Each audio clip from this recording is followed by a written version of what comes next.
Good morning, everybody. I'm very thankful that I was invited. Actually, from Copenhagen, I recently moved up to the upper right corner, if you remember the figure from yesterday, to Denmark. And I was invited from there to talk a little bit about ethnic diversity and social cohesion. So basically, this morning we've heard a lot already about immigration and apparently all the positive benefits that it brings along, but it also brings some challenges, and I want to talk about that today. But let me start by a small part of a poem by two German poets, Goethe and Schiller, who at the end of the 18th century were writing Germany. They don't know where that is. They don't know where to find such a country. And to understand that, you have to know that at that time, it was a time where the sense of us, of Germanness, really sparked off, and it was started to be important to people, but it couldn't be located on the map. Because if we look at the map of the time, it looked very scattered. So the territory of what is Germany now is scattered among several states. And also back then, it wouldn't have been clear at all which of these states would belong to such a nation state and which ones not. And not only was the map very scattered across tiny kingdoms, but the population was also very diverse. Very diverse in terms of dialects. So the difference between Dutch, modern Dutch, and contemporary German is probably as big as some of the dialects that people were speaking back then. In terms of religion, there were Catholics and Protestants, and that cleavage was still very deep in those days. 150 years earlier, there was the 30 Years' War, one of the most destructive wars in human history, which took place in this area. Very diverse in terms of customs, in terms of how people dealt with things on an everyday level. And today we know that uniting such a diverse population in one nation state is challenging. And we know that thanks in part to great research also that comes out of Harvard. So here, for instance, we have work by Alberto Alesina and colleagues where they look at the social expenditure of the GDP. So basically, sense of us in terms of how much of the collective product that a country produces is spent on redistribution, on solidarity with those who are not so well off. Well, and we see the more racially fractionalized a country, the less do those people seem to be solidaric with the poor in their country. But also other research, in this case from Robert Putnam, within the US, and here it's not about social expenditure, but more about social capital. Do people trust each other? Do they trust their neighbors? And the scale is just the other way around. People trust their neighbors more in more homogeneous areas, such as here in New Hampshire, as compared to San Francisco, for instance. And one of the interesting findings of that specific paper is that, yes, it has to do with in and out group, but even trust in the in-group and people who are alike seems to decline if people live in these ethnically diverse areas. So that is, of course, an interesting relationship. What's going on there? What are the mechanisms that might explain that?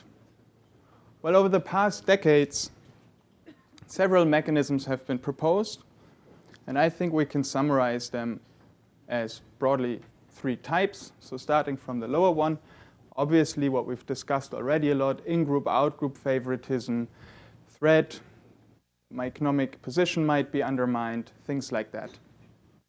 But then there's also diversity in preferences.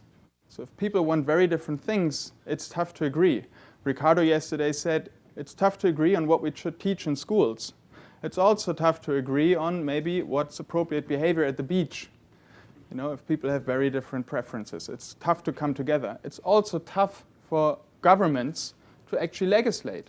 Because if you want to implement a policy and the preferences of the people, the lifestyles are very diverse, then it's very difficult to have targeted policy. If you have a more homogeneous population, it's easier to have policy that actually works for large shares of the population. And the final one has to do with networks. People tend to want to seek association with others who are alike, who speak their language, and so on. And that means in diverse areas, we tend to see these clustered networks. But then if networks are clustered, information doesn't flow so easily, sanctioning becomes problematic, social control declines, and so that creates a problem. So those are the three main mechanisms that have been emphasized so far. But of course, these mechanisms, they again depend on context. They can be mitigated and they can be strengthened. And there's again been lots of research put into this. So on the one hand, what seems to be important is what are the actual contact experiences that people make? Is it positive or negative contact? That's of course itself a function of how diverse the place is. That seems to make a difference. And then other things, people have looked into media effects. So how does the media actually report about immigration? And that shapes it. And along those lines of thinking, I want to talk today about how is the ethnic diversity actually structured. To understand what I mean, take a look at New York City. So we tend to think of diverse places as places where everything's mixed. Now, New York City is one of the most diverse cities in the world. But actually, on a lower level, it's not that mixed because there's segregation. You have lots of white Americans in Manhattan. Then you have Hispanics and black Americans in Harlem. Here, a large share of African Americans in Brooklyn, also in Jamaica, Queens. So actually, on a lower level, it's more homogeneous than you would think when you just look at the figures for the overall city. And what I want to say today is that it's this sub-segregation that we should take into account, and that might be responsible for some of the negative diversity effects that we see. Now, why is that? Let me take you in a bit deeper, actually somewhere here, to Crown Heights. So Crown Heights is traditionally an African American community, but within that community, there's now like an enclave of white Americans here living in the middle. And if we look at that picture, we see some diverse areas. This one is diverse, there's some intermixing, this one's diverse. Here also we see diverse areas, and here also. Now, what I want to claim is the diverse areas per se might actually be not the ones where we see most conflict and problems, but it's the combination of diverse areas with homogeneous hinterlands that creates the problem. Because here, in these diverse areas, it's still pretty clear this is part of the overall African American neighborhood. So the dominant majority that defines the ways of everyday life is the African American community. Here, it's probably the white community. Now, if you have a border like this, it's probably also not so problematic because it's a very sharp border. It's pretty clear this part of the African American community, that's part of the white one. But what about the fuzzy places here?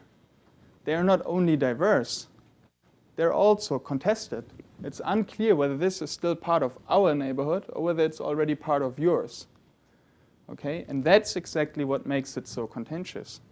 It's this combination of homogeneity and therefore senses of us and also the ideas that there is a territory of us in addition to the mixing at an unclear space. And that's actually what our empirics show us. So what we've done is we took a 311 call, so that's a number by the city of New York City where people can call for all kinds of non-emergency things. So it's not I have a heart attack or I'm being robbed, but it's more my neighbor plays loud music. There's also crazy things like they sell illegal animals, snakes. You can call for anything, parking in a driveway.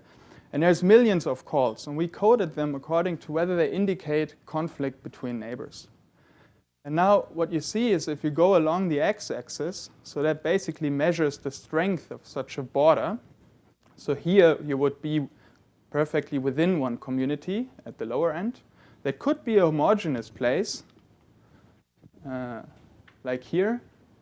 But it could also be if you have a very diverse community. The important thing is that the population composition doesn't change. It stays pretty constant, okay?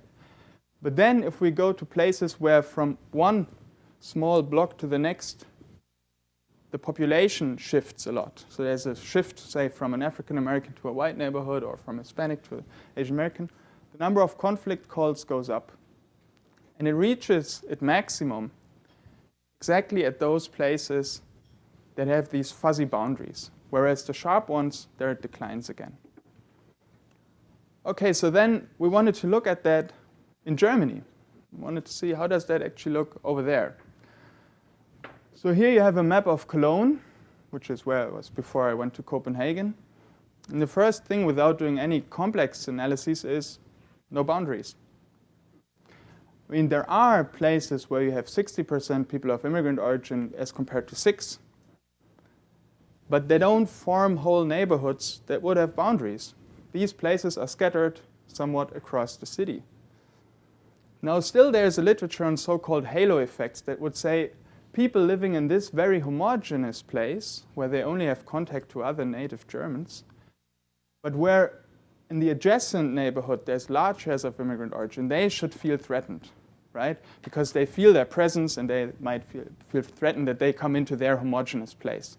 And there's research from the US showing that these kinds of constellations actually partly drove the prohibition, so that people, weren't allowed to drink alcohol anymore. I'm happy to explain later on why that was the case. And that drives right-wing populist voting in Sweden and in the UK. So we thought, okay, let's check it out, whether that's one of those constellations that actually works in Germany. Well, it turns out it doesn't. So here you would have the regression coefficient. And if this constellation would drive up feelings of threat against minorities, we should see positive coefficients on this side, right? We do not. We see insignificant ones, and that's although we already look at populations that have been shown in the literature to be threat susceptible. So people who normally tend to be very afraid of immigrants, such as less educated or right-wing oriented, or people who have very strong national identification. We don't see anything. Now, why is that the case? That's, of course, difficult to answer because we only have this one observation from Germany. But what we know is that in international comparison, also in comparison to Sweden, in comparison to the UK, Germany has very low levels of segregation. So this idea of ethnically defined neighborhoods, and that this is our territory and that's yours, it doesn't really exist. And this threat that they might take over, also not so much, because we don't have Chinatowns, Little Italies, and so on. Overall level of segregation is low. And that already brings me to my conclusion. So what are the conditions under which these mechanisms that make ethnic diversity problematic, under which they become stronger? Well, it's conditions of sub-segregation again. And segregation is something that happens really quickly.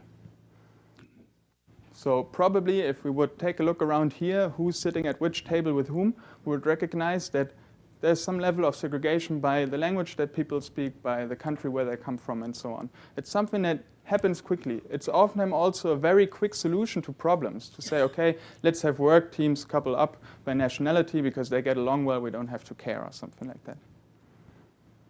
But it's also something that's very difficult to get rid of once it's there, and it's problematic because it really strengthens a sense of us that comes along with us versus them. And then it shows up exactly at those kinds of fuzzy boundaries that are inevitable at the end. With respect to policy solutions, it's tough because, at least as far as I know, our knowledge on what kind of desegregation policies work is very scarce. There are some, but the evidence in favor of them is not so strong. Now, the one bold idea, at least as a German, to put out is, well, what also distinguishes Germany from other countries is not only low levels of segregation, but it's actually a large rental market as compared to a market where people have home ownership. And home ownership is one of the things that is strongly correlated with ethnic and also income segregation, of course. So maybe that's one thing to consider, rental markets. Thanks a lot.